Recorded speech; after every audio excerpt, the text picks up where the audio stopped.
Buenas noches. En este 30 de junio de 2025 a las 10:33 p.m. voy a iniciar el episodio 4 del origen del mal en El Salvador. Voy a entrar directamente, solo quiero leer algunos de sus aportes. Vamos a ver.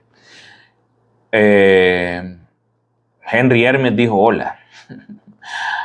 Amador Rodríguez dijo hola. Ok. Ok. Gracias. Martín Mateos manda un mensaje de apoyo a lo que hablábamos hace un momento. Tesagraciano 0. En casa de mis padres he mirado cosas, me dijeron que había dinero enterrado. Bueno, avíseme, vamos mitad y mitad. A ver. Buenas noches, Sara. Peggy, buenas noches, Don Mauri. Buenas noches.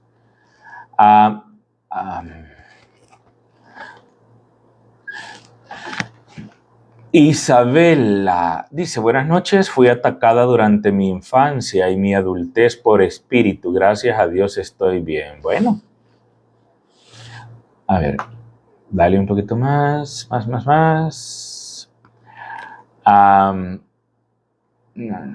Espérame. Oscar Romero dice, ¿usted puede sacar la carta astral de una persona? Sí, voy a hacerle una corrección.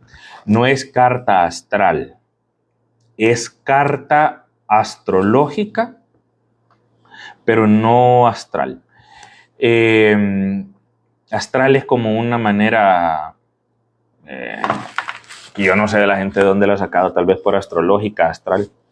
Pero puede ser carta astrológica, sí. Lo hago, es parte de mi trabajo y lo hago todos los días. A ver, ayúdame ahí.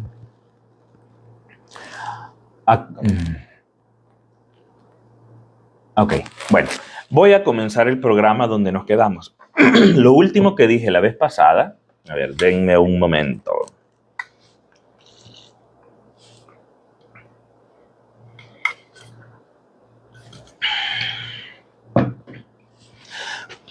A ver. Me quedé, decía, aquí lo anoté, estas familias industrializaron para sus intereses a El Salvador. Vinieron personas de otros países a asociarse para hacer negocios, crecer económicamente. Y estos inmigrantes buscaron familias adineradas de los criollos, porque peninsulares pues ya no habían. Y así poder hacer más plata. Esto sucedió con el auge de la caña, del café, etc. De aquí, ahí me quedé. Es de donde surgieron las famosas 14 familias en El Salvador. Entonces, démosle viaje. Esto fue algo elitista. Porque las familias locales obviamente no estaban buscando indios campesinos. Estaban buscando, como lo dice la gente popularmente, estaban buscando mejorar la raza. Y cuando vinieron europeos, altos, blancos, de ojos de colores, pues a diferencia, y eso es algo bien, para mí es gracioso, porque aquí la gente ve a cualquier esperpento de ojos azules y ¡ay, qué guapo, qué linda! Y es gracioso, porque allá a las personas autóctonas, y voy a hablar de aquí porque no he tenido esa experiencia en otros países, a las personas autóctonas de rasgos indígenas, vienen estas personas de Europa y caen pero desmayados por los que aquí se consideran feos. Igual me imagino que los que ya se consideran feos, aquí son bien vistos. Yo me acuerdo, hace años conocí a un muchacho que es de un lugar que se llama Sonsonate, que está en la parte occidental del país. De rasgos indígenas. Pues eso fue hace rato, era una ONG que ayudaba a la gente a hacer jaleas de la fruta. Aquí hay muchos árboles que cae la fruta al suelo y se pierde. Son montones de frutas en el suelo y se pierden. Entonces, esa ONG lo que hacía era agarrar toda esa fruta y convertirla en jalea. Pues en esta comunidad había un muchacho de rasgos bien indígenas, así como son, de estatura baja, pelo negro liso, la nariz típica que ellos tienen, etc. Y me van enseñando la novia, era una francesa, pero preciosa, que la señora todavía le dio risa cuando me contó, y le dije, ¿y cómo hizo para conseguirse esa novia? Pues lo mandaron, me dijo, de la ONG, y allá cuando lo vieron, moreno, diferente a los europeos, las muchachas locas por él. Entonces, por eso a mí me parece algo gracioso, porque lo que para acá puede ser no cotizado, allá lo es. Lo que allá es no cotizado, aquí lo es. Entonces, eso es lo que se buscaba. Todo lo movía el dinero, la política, la posición social. Obviamente estas personas no vestían con taparrabos. Estas familias de las que les digo, estas familias se vestían Fíjense, hay un dicho acá que dice que el que nunca ha tenido algo así, el que nunca ha tenido dinero loco se puede volver, algo así. Y efectivamente así es. Estas personas que vinieron de Europa fueran personas pobres y querían vestirse como los reyes. Y les voy a explicar por qué. Yo he conocido acá en el país personas de muchísimo dinero. Y son personas pero dinero de verdad. Y han sido personas pero tan sencillas en su forma de vestirse.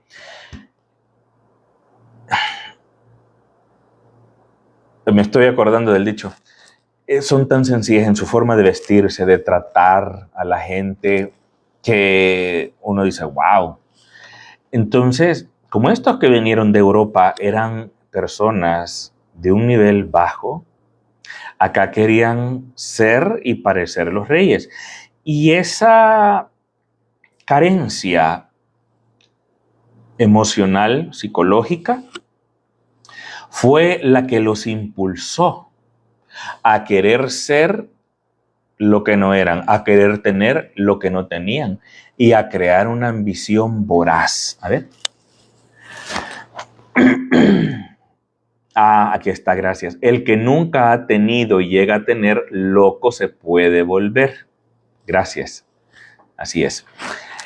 Y estas personas así fueron, así funcionaron. Y lo que está detrás de eso es la envidia, como el personaje que mencionaba hace un rato.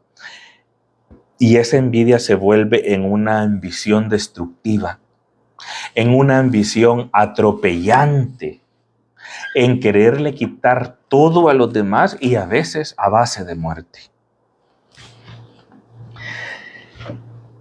Y también construyeron casas, que ya vamos a entrar a esa parte, que es lo que yo espero, créanme que me muero por llegar ahí.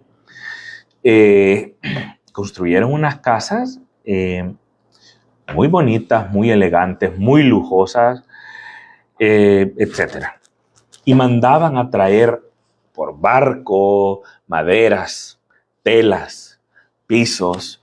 De hecho, allá en mi pueblo, la catedral que había, mandaron a traer lámina repujada de Italia. Perdón. Mandaron a traer lámina repujada de Italia. Ahora, para mí, a nivel cultural, es desmotivante eso. Porque si van a mandar a traer lámina repujada de Italia, es porque aquí son incapaces de hacer arte y algo digno, bello. Pues lastimosamente así fue.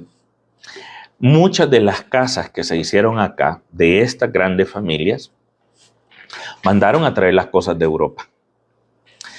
Y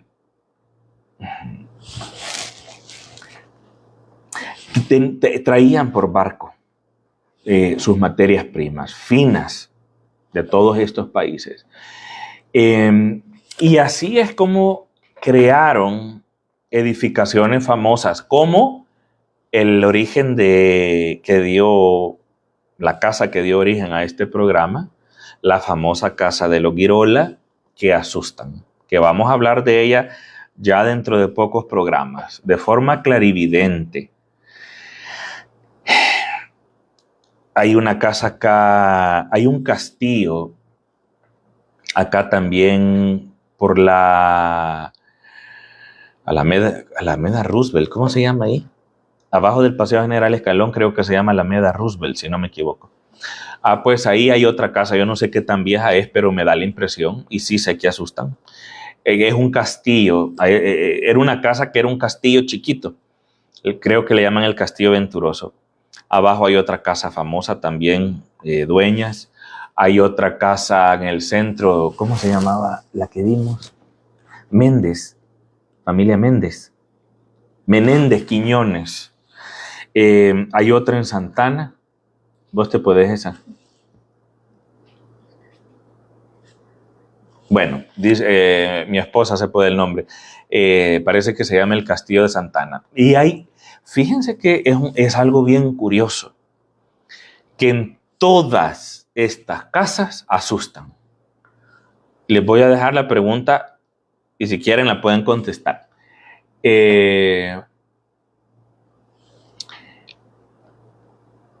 ¿Por qué creen ustedes que asustan en estas casas?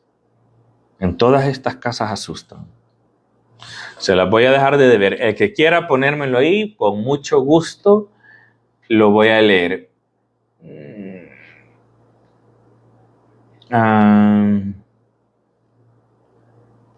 Me hacen una pregunta acá que no tiene... El castillo embrujo en Santana. Veo aquí en un video No, pero embrujo dice, no embrujado. La casa más embrujada de Santana. Gracias. Miren, me hacen acá una pregunta polémica. Pues como parte ustedes de la familia de Mauricio, quiero saber, creo que vale la pena responderla. Voy a hacer un paréntesis breve.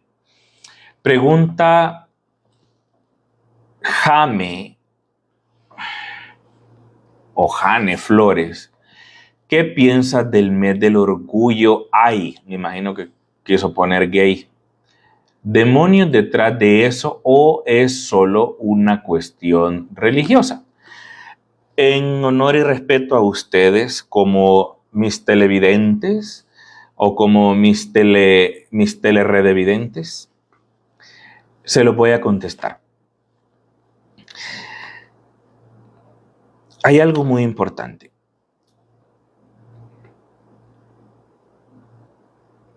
Cuando una persona no gira en torno... A ver, ¿qué nos distingue de los animales? El nivel de razonamiento. Porque los animales también piensan, también razonan, y eso es algo que ya está demostrado.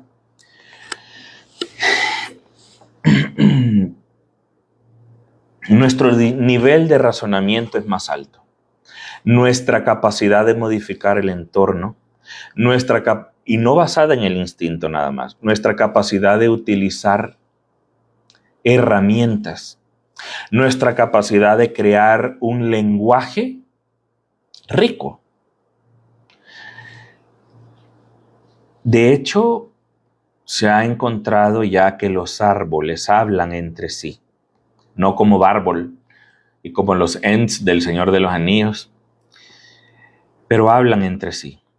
Lo hablan a través de sus raíces y hablan a través de emanaciones químicas. Y los hongos también hablan. Y los hongos tienen un papel muy importante dentro de las comunidades de árboles o los bosques. Dicen que los hongos hablan en un lenguaje equivalente únicamente a 40 palabras. Entonces podemos ver ahí que la diferencia entre el ser humano, la flora y la fauna es muy grande. Eso es lo que nos distingue. Y esa distinción nace de la razón, de un cerebro y de una mente más desarrollada. ¿Qué nos une con los animales? Nos une el instinto.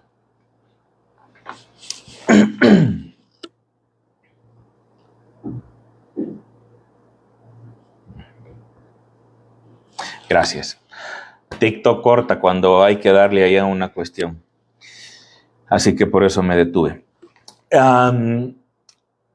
Nos une el instinto de comer, el instinto de dormir, el instinto de descomer, el instinto sexual. Eso es lo que nos une. Entonces, cualquier ser humano, heterosexual u homosexual, que su vida gira únicamente en torno a los genitales, que su vida se construye únicamente en torno a los genitales, que su sociedad, que su vestimenta, que su comportamiento, que sus motivaciones, que sus actos y que su desarrollo gira únicamente en torno a los genitales, en torno a lo sexual, y eso es todo lo que existe para esa persona, sea homosexual o sea heterosexual, está en un nivel muy bajo. Está más cerca de los animales, realmente. Ante la pregunta que me hizo, ella subió, ya perdí el nombre. Está bien. Esa es mi respuesta. Es decir, no hay que ver a la gente gay como un tabú o con odio o como que son pecadores. ¿Por qué? Porque la religión tiene la alta habilidad y la alta capacidad de señalar. Vos, ustedes, es que vos no cumplís, es que vos estás en pecado, es que vos. Ahí, para acá no existe la conciencia. Por eso es que la religión es una religión de oscuridad. Porque donde hay luz, hay conciencia. ¿Por qué? Porque la mente que tiene claridad, tiene luz. La que no tiene luz está en la oscuridad, porque no hay conciencia. Y las religiones promueven la oscuridad en la gente. Deje que Dios actúe. Entonces, ¿qué hacen?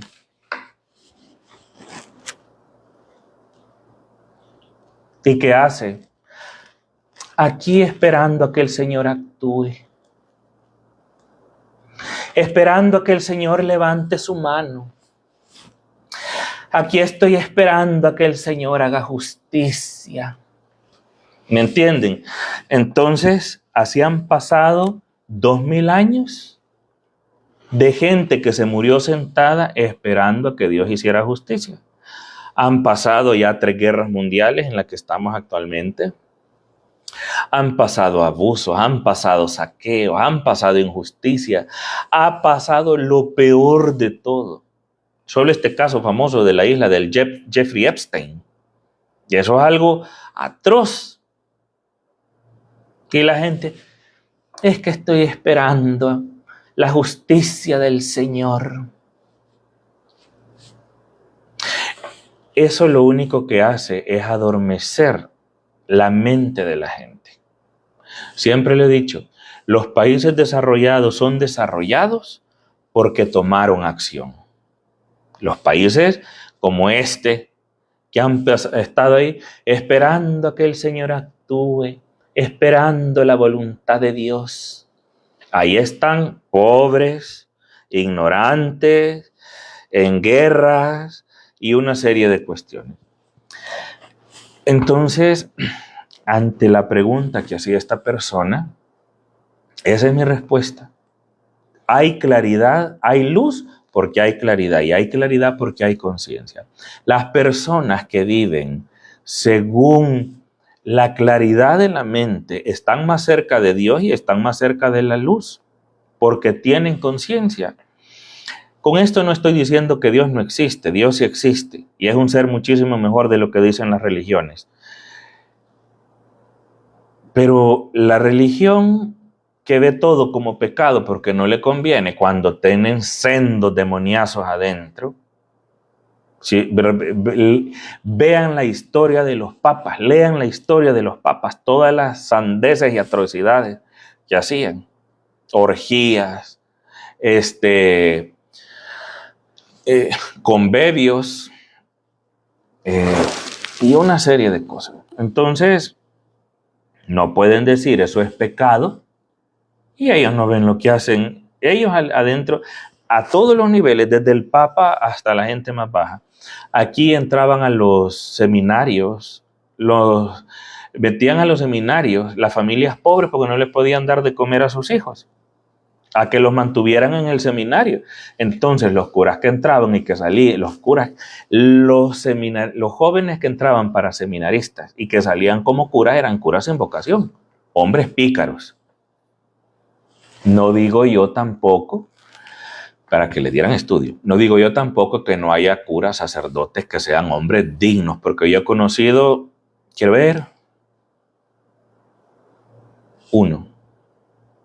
Yo personalmente he conocido, no sé si hay más, deben de haber, pero yo conocí un cura, un sacerdote de verdad, con un nivel espiritual enorme, y él fue maestro mío. Yo le dije, padre, antes de irme, porque él no vivía aquí en El Salvador, era de América del Sur. Padre, le dije, antes de irme, yo quiero que por favor me dé su bendición. Yo ya estaba de lleno en lo oculto, pero vi en él la luz. La luz, la verdadera luz es común en lo oculto y en todas las religiones del mundo, en todas las escuelas de ocultismo, en todas las tradiciones, en absolutamente todo. Es lo mismo, es la misma luz, es el mismo Dios. Y a mí no me importaba que él fuera católico porque él tenía la luz.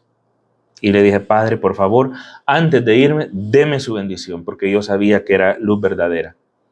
Y me dijo, más te vale. Ven, me dijo. Me puso las manos sobre la cabeza y me dijo, sientes, me dijo. ¿Sientes la presencia divina? Sí, padre, le dije. Lo siento. Y fue una experiencia tan bonita que, así como ahora, se me llenaron los ojos de lágrimas. Porque cuando realmente se recibe la luz divina en el corazón, viene una pureza tan grande, una emoción tan grande, tan desbordante, tan pura, tan noble, que el corazón rebalsa y la mente se calla y queda en silencio, porque realmente la divinidad ha entrado en uno.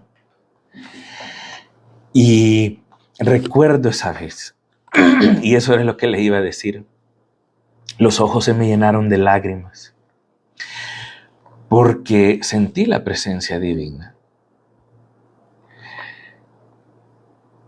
Por eso les decía, hay seres de luz en todos lados, en todas las religiones, pero son pocos, son la minoría. Incluso en las artes marciales sucede lo mismo, aunque sean marciales. Así que bueno, espero haberle respondido su pregunta, espero haberle dado luz a esa duda. Voy a continuar.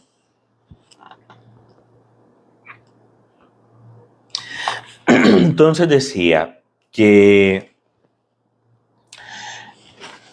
todas las casas famosas que ahora existen, decía las casas de estas familias, el Teatro Nacional, el Palacio Nacional.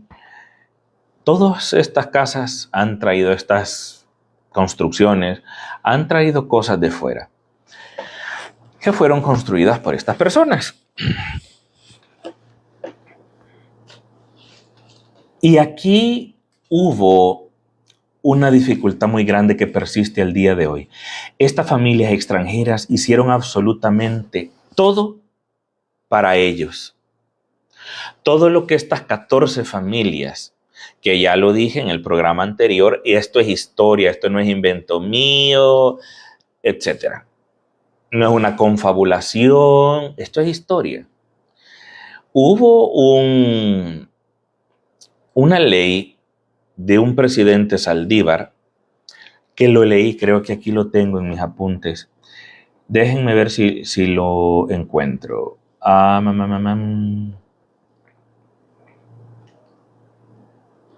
Denme un segundo.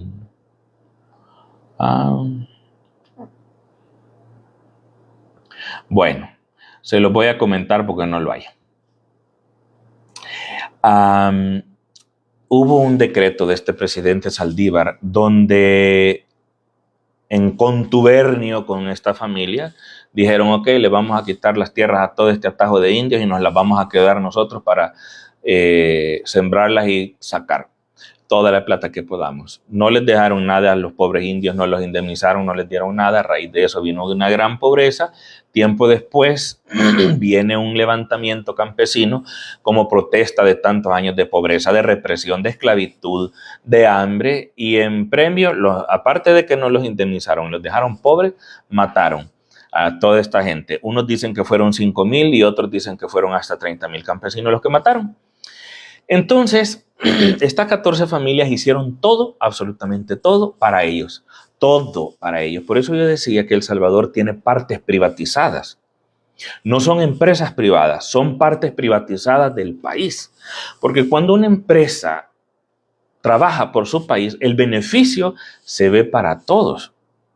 No solo se ve para esas, en este caso, 14 familias. Y lo triste es que estas familias hicieron todo para ellos, pero los indígenas o campesinos no hicieron absolutamente nada para sí mismos. Absolutamente nada. Y yo me pregunto, ¿por qué? Y la respuesta es porque le ganaron la moral desde el principio. Le ganaron la moral a los indios. Fíjense que aquí hay algo bien lastimero.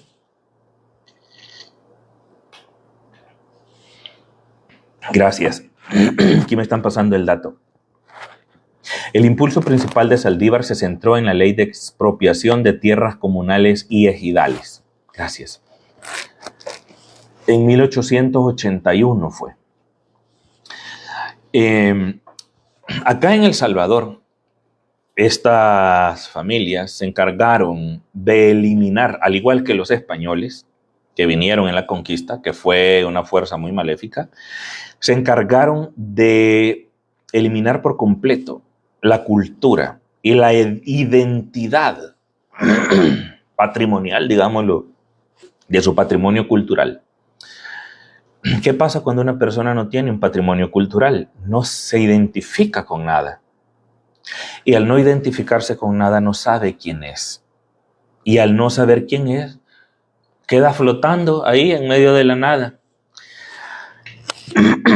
Esa es una forma que no le puedo llamar estrategia, porque las estrategias son para cosas buenas, no para cosas malas. Y fue muy efectiva para aplacar a los indígenas. Entonces, por eso es que los indios no hicieron nada. Y al día de hoy, el que era indio ahora es campesino, no ha luchado por sobresalir, por tener sus escuelas propias de su tradición indígena, de que la tradición se vaya pasando generación tras generación, de que sus bailes, sus rituales, sus canciones.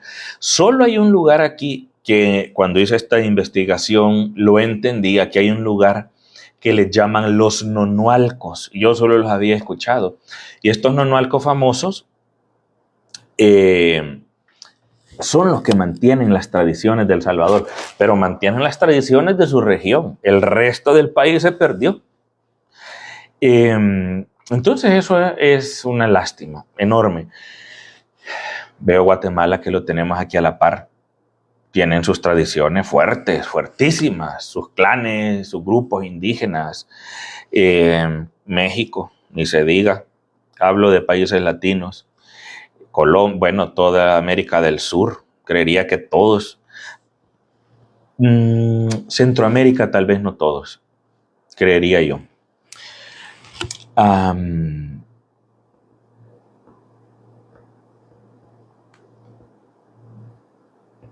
Entonces, todos estos ancestros han mantenido un reclamo, así como estas almas perdidas del hospedaje del manicomio, de lo que hablaba hace un momento, esas almas penan ahí.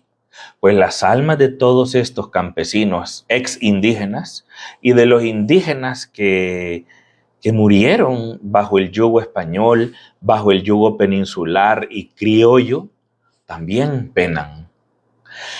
Y hay un reclamo ancestral de todas estas vidas, de todas estas almas, hacia todos estos personajes. Al día de hoy, ese reclamo está vivo. Los cuerpos de estas personas, de estos campesinos, ya no están, de estos indígenas, pero sus almas siguen aquí. Sus almas siguen en esta tierra.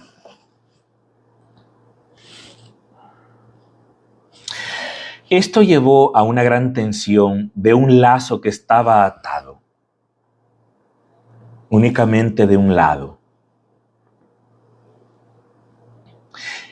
que llevó, creo que esto lo comentaba la vez anterior, estaba atado únicamente de un lado este lazo entre los campesinos y estas familias, y que ha venido trayendo conflictos, convulsiones sociales, muertes, por lo menos 2 veces, en la matanza de 1932, que se las comenté hace un momento y la comenté en el programa pasado, y la guerra civil que se dio entre 1980 y 1992. Fíjense, es interesante porque la misma fuerza que trajo a Cristóbal Colón a descubrir, dice un profesor mío, que los españoles no descubrieron América, sino que salieron de su ignorancia. Eso era puro orgullo, pero en el fondo tiene razón.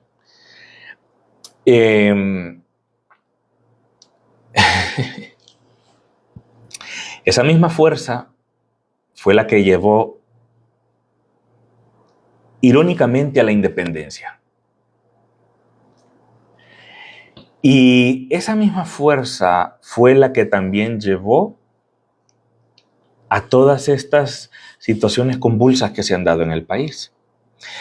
Y la última fue la guerra de 1980-1992, la guerra civil que se dio en El Salvador. Y se dio también por la división que provocaron estas 14 familias y la fuerza, los gobiernos militares, que fueron como desde inicios de 1900 hasta creo que 1982, si no me equivoco, 82, 76 por ahí. Si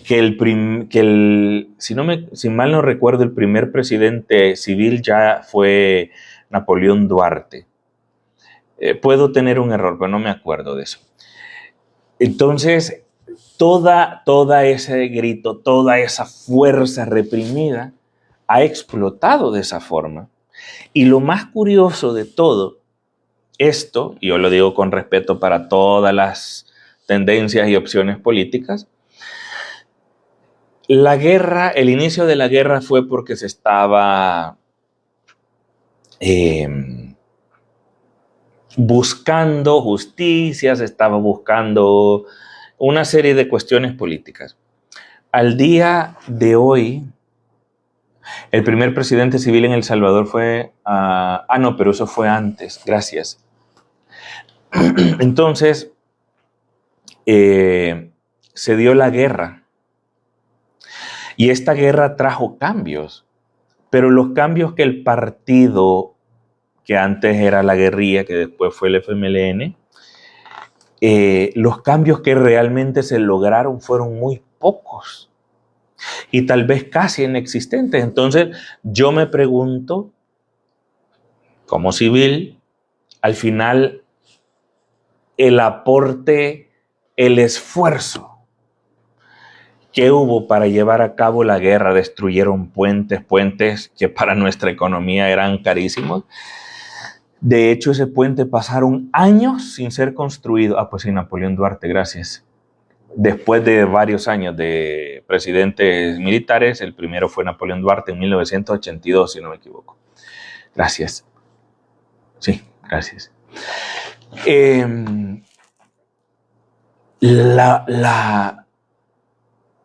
fruto de esa guerra fue poco.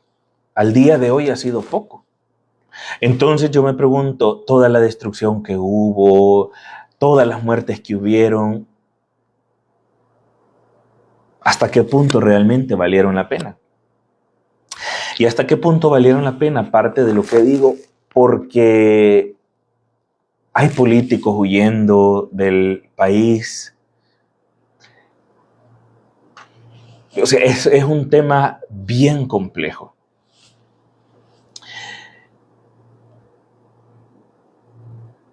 Entonces, los perdedores, aquí han habido actores constantes que han perdido desde la conquista española. Han sido los mismos, los indígenas. Los indígenas, ahora campesinos, los campesinos. Pasó la guerra y los perdedores siempre fueron los mismos. Durante la guerra, para los que no lo saben, que no vivieron aquí o no son de acá, hicieron destrozos tanto de un lado como del otro. ¿Y quiénes creen que lo sufrieron? Los campesinos. A los grandes comercios, a las grandes tiendas, no tuvieron ese mismo sufrimiento porque había dinero por detrás. Esto al final ha traído resentimiento económico, no social. Discriminación del indígena, del campesino y del pobre. Al día de hoy, siendo el campesino, el indígena, el propietario de estas tierras, ha sido el más marginado, ha sido el más ignorado, ha sido el más pobre, ha sido el más ignorante. Y es, curiosamente, donde la religión se mantiene más fuerte, en el campo. Como consuelo.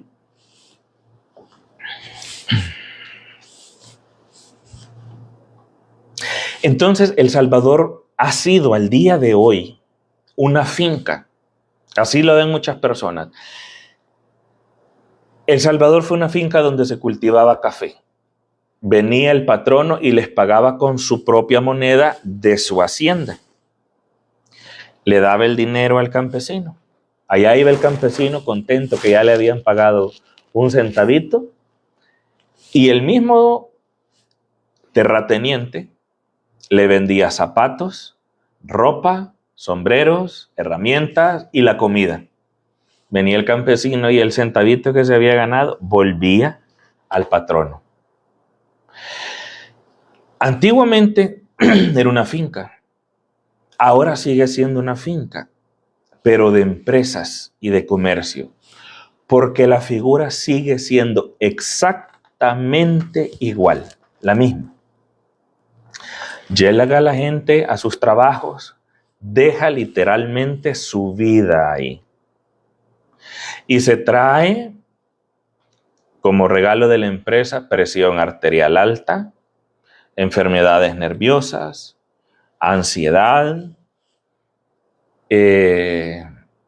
a cambio de un bajo sueldo por muchos años, endeudamiento con los mismos dueños de las empresas a través de los bancos que manejan, de las aseguradoras, de las administradoras de pensiones, que quién sabe para dónde van, de los comercios, y todo el dinero les regresa a los dueños de las fincas, al día de hoy.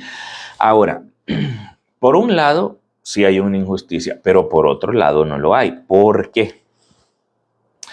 Porque estos campesinos no se preocuparon por crecer. Ellos como personas, como profesionales.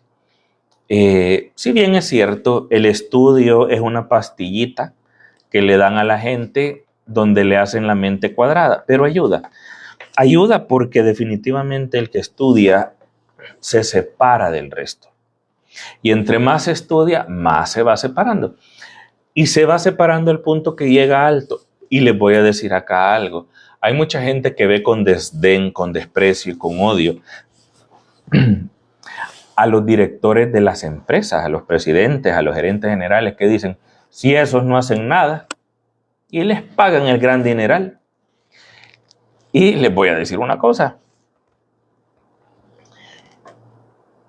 Entre más alto es el cargo, la responsabilidad es muchísimo más alta. Y todo el bienestar de la empresa pende de la cabeza, del director, del gerente general. Dependen las ventas, los obreros, las máquinas, la materia prima, los proveedores. Parte de la situación económica del país, de la situación social, todo eso. Y esas cabezas tienen que estar bailando el ritmo de la empresa, del país, internacional, de los proveedores. Yo vi un documental de Disney hace rato ya, interesante, donde decía que hubo un tiempo en que Disney necesitaba renovarse y mandaron a traer, creo que al presidente, algo así de Paramount Pictures, creo. Y fue cuando crearon La Sirenita, La Bella y la Bestia, que tuvieron un gran auge.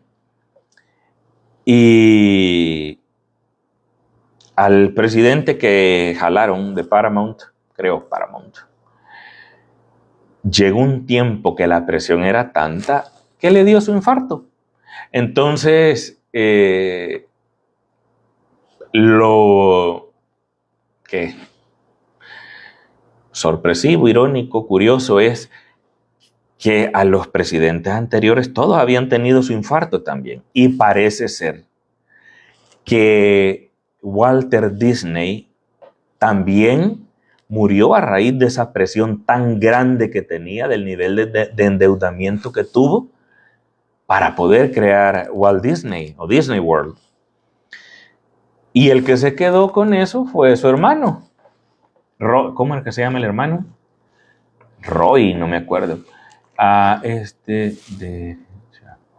Político. Ok. El hermano de Disney. Ok. Entonces, por eso es que se paga mejor arriba.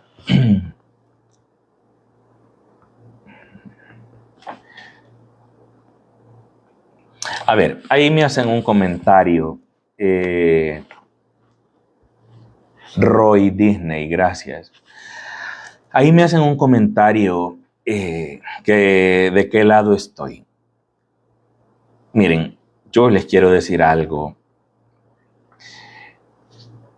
No se ven las cosas iguales desde abajo que desde arriba.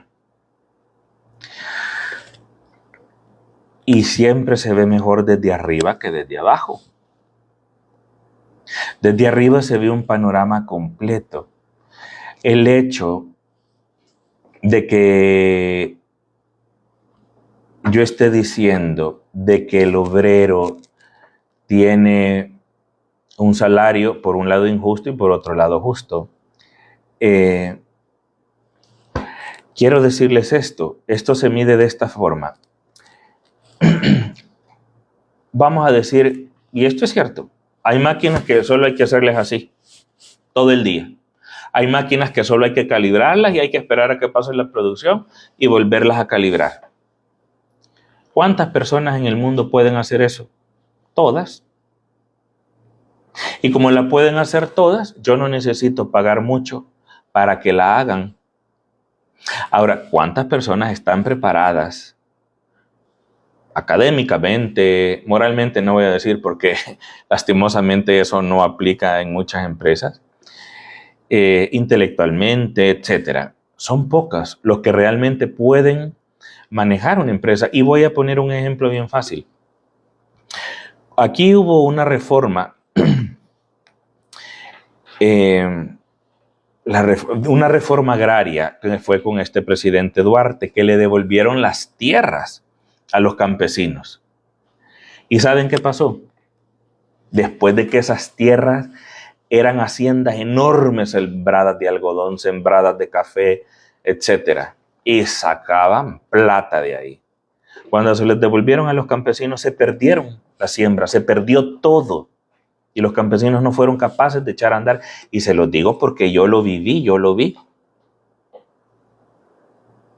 Entonces, ¿de qué sirvió que les dieran las tierras a los campesinos si no lograron salir adelante? No pudieron, no tuvieron la capacidad. Y esto es historia, no es invento mío. De nada. ¿Y por qué no lo pudieron hacer? Porque no estaban preparados. Porque el conocimiento no lo tenían. Y no lo tenían porque no se preocuparon por prepararse. Entonces, ante esta persona que me dice que de qué lado estoy del lado de la verdad. Es el único lado del que estoy.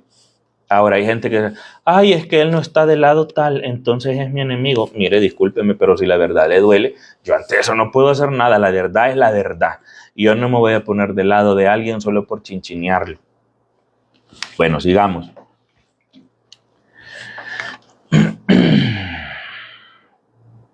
Ok. Hernández Martínez fue un presidente ya por 1931-1932 que tras tomar el poder mediante un golpe de Estado, en diciembre de 1931 estableció una dictadura militar que respondió con brutalidad, ordenando la ejecución de todos aquellos que parecieran indígenas o estuvieran vinculados a una rebelión que se dio, que es lo que yo les he venido contando desde hace un momento, y fue una matazón espantosa. A partir de ese momento, el indígena deja sus trajes de indio y pasa a vestirse de pantalón, de camisa y sombrero. Por eso es que aquí no existe la misma tradición indígena tan rica que hay, por ejemplo, en Guatemala. Este acto tuvo un efecto devastador principalmente en los pipiles. Entonces, les voy a leer esta parte porque la tengo acá copiada. Los españoles llegaron a Antiguo Cuscatlán el 17 de junio de 1524 de forma temporal. En 1528 refundaron en Suchitoto la villa de San Salvador. Por eso Suchitoto, para las personas que vengan de vacaciones a este país, uno de los lugares más bonitos que hay es Suchitoto, precisamente por sus construcciones, herencia de esta cuestión española. Esta fue la primera villa colonial establecida formalmente en el territorio salvadoreño. En 1545 se trasladaron a la villa del Valle de las Hamacas. El Valle de las Hamacas es a donde está el Valle de San Salvador, el centro de San Salvador, donde vamos a ir ya de una manera práctica y no tan teórica en los próximos programas. Donde está el actual San Salvador. Este traslado fue autorizado por la Real Audiencia de los Confines y marcó el inicio del asentamiento permanente y crecimiento urbano de San Salvador como centro político y administrativo del país. Por eso es que ahí es donde están el Teatro Nacional, el Palacio Nacional y todo eso.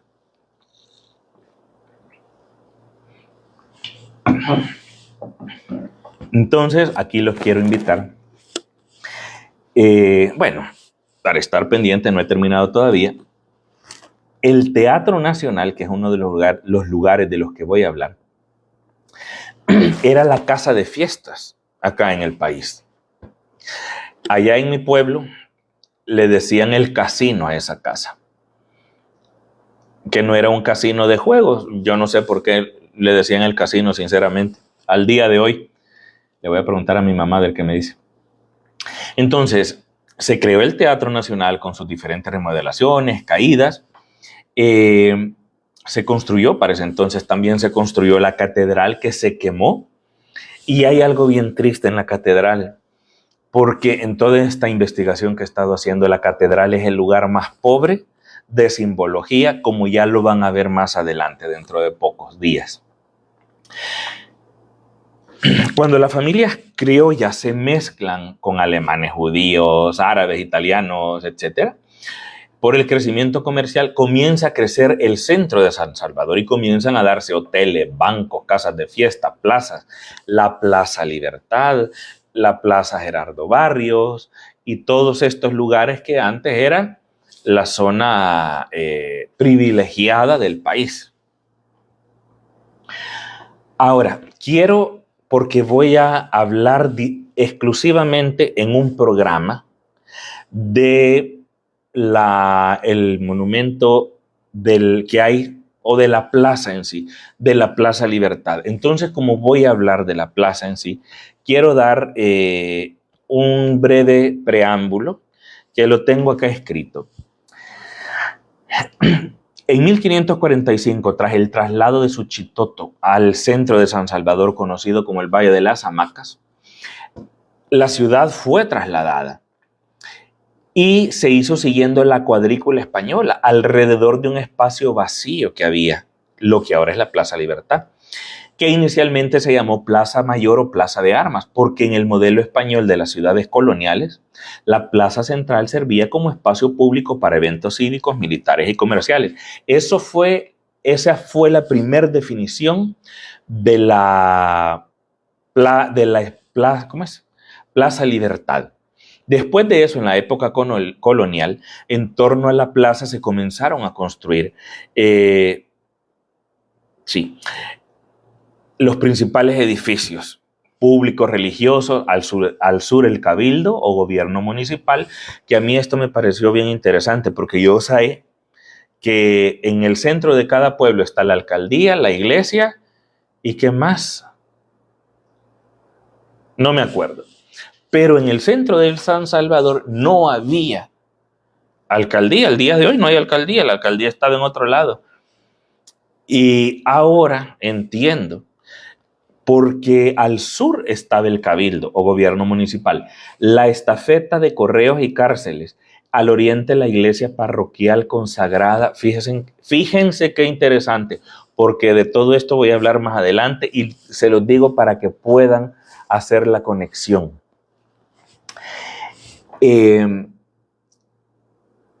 Al oriente la iglesia parroquial consagrada al Salvador del mundo. Aquí hay un monumento que es como insigne del Salvador, que es el Salvador del mundo. Y actualmente es la iglesia del Rosario. Que eso, hay gente, yo no sé por qué, que dice que era la catedral, pero no era una catedral.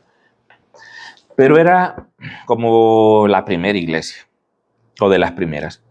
Y los portales comerciales al norte y poniente. La plaza funcionó como centro público, económico, religioso y como mercado donde se mezclaban tradiciones precolombinas y coloniales y se llevaban a cabo trueques. A principios del siglo XX, la plaza fue llamada Plaza Dueñas por el expresidente Francisco Dueñas. También de esto voy a hablar más adelante. En 1911 se erigió el monumento a los próceres con un ángel de la libertad que está arriba y medallones de héroes de la independencia centroamericana conmemorando el centro del primer grito de independencia en 1811. Y el cuarto dato de esto que tengo acá, fue nombrado oficialmente Plaza Libertad el 5 de noviembre de 1938, durante el gobierno del general Hernández Martínez. Fíjense qué contradictorio que él la nombra Plaza Libertad después de todo lo que pasó. porque fue en 1938. Se adoptó para conmemorar los ideales de independencia del reino español y libertad, reforzado por la presencia del monumento de los próceres erigido en 1911. Entonces ya casi termino, para que no se me aburran.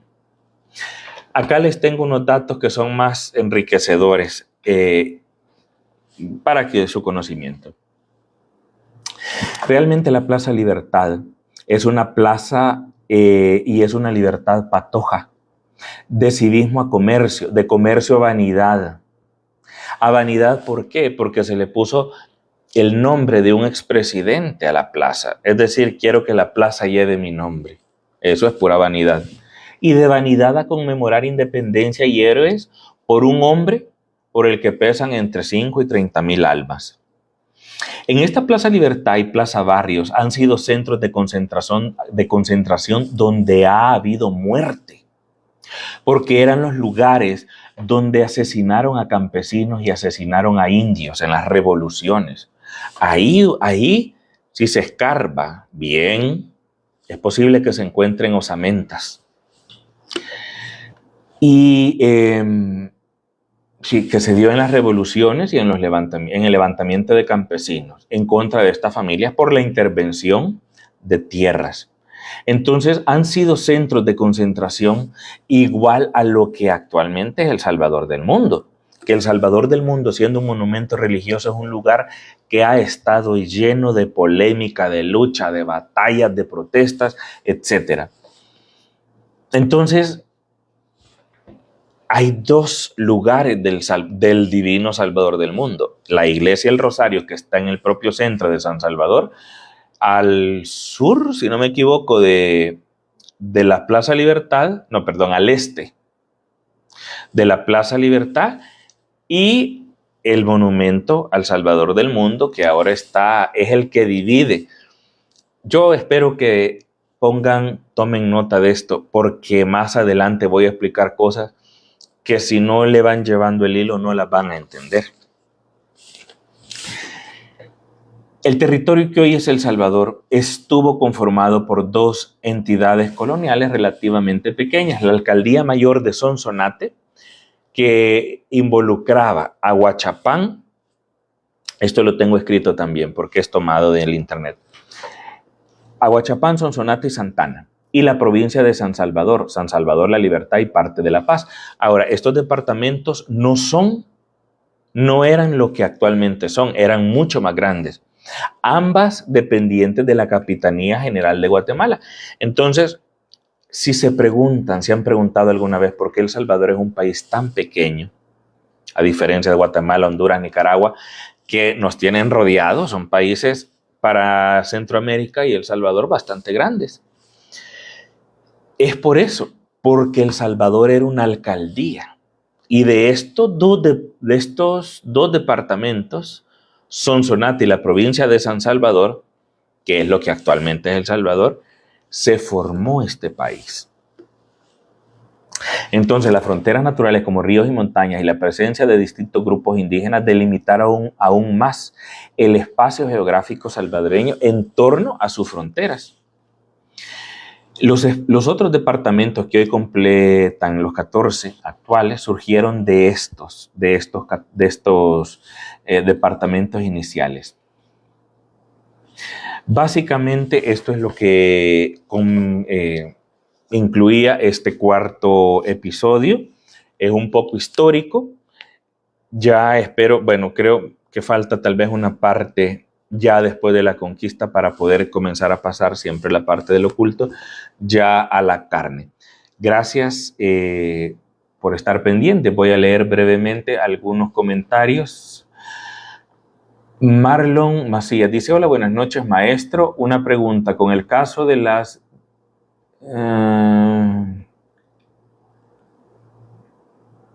ya expliqué eso, Marlon, hace un ratito. Muy buena información, muchas gracias. Dice, sure. A ver.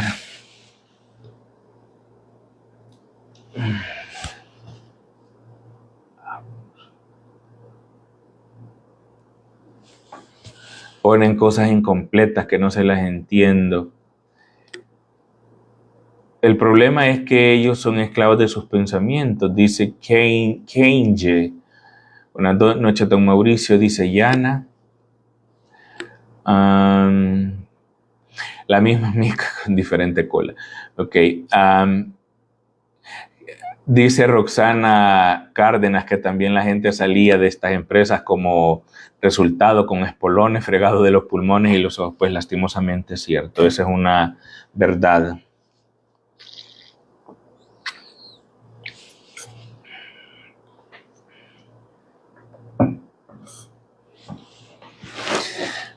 Dice Alberto Manzanares, ¿por qué al existir esa energía de los indígenas, estas 14 familias siempre crecieron económicamente? Creo que a lo que se refiere es a la maldad que había, que de la que hablé en el lago de Ilopán.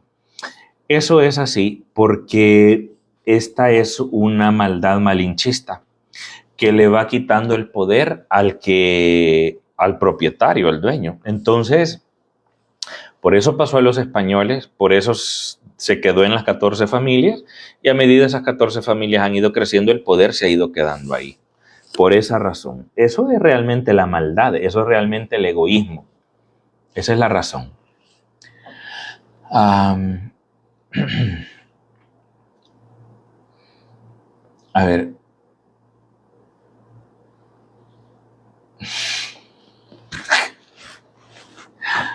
A ver, dale.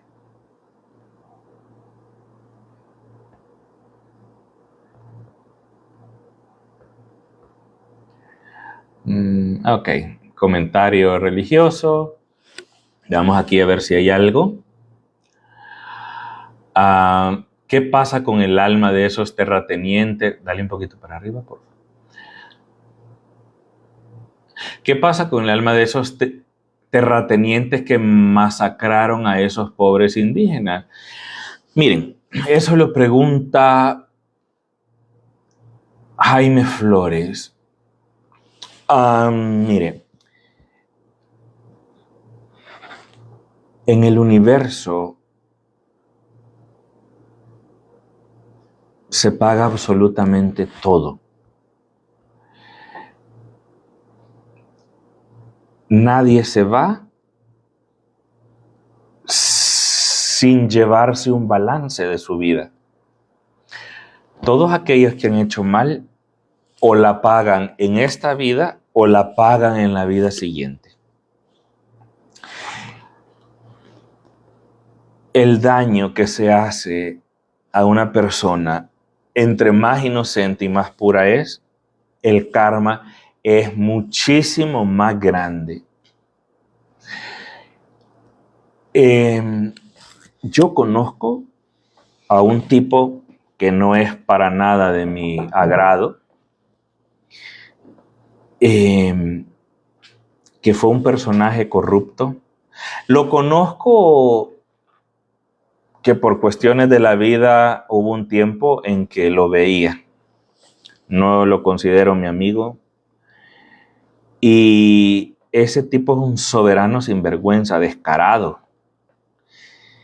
Y el karma de él ha sido que ha padecido del corazón, creo que ha tenido entre 2 y 3 infartos. Eso es un karma y eso es porque su conciencia no está tranquila. Ustedes se fijan, quiero ver quién otro. Déjenme acordarme porque quiero ponerles un ejemplo propio.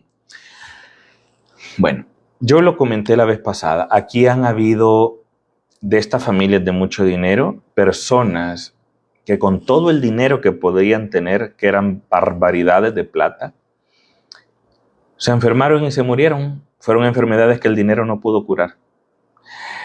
Familias destruidas completamente, padres drogadictos, hijos drogadictos, familias completamente disfuncionales. Son personas que se casan pero todo el mundo los busca por interés económico. Nadie los busca porque realmente los valora como seres humanos. Eso también es un karma. Y cuando vuelvan a nacer, así como hayan hecho daño, así van a pagar vida tras vida hasta que esa deuda haya sido saldada. Ok. Bueno, creo que ahí estamos. Mi teléfono 503-7408-3962 para quienes quieran hacer su consulta, con mucho gusto los atiendo. Para quienes me quieran saludar, ahí voy a estar. Espero dentro de poco poderles dar el otro programa para ir pasando pues a la parte, a la carne, pero es importante darles esta parte previa. Muchas gracias a todos y nos saludamos en una próxima ocasión.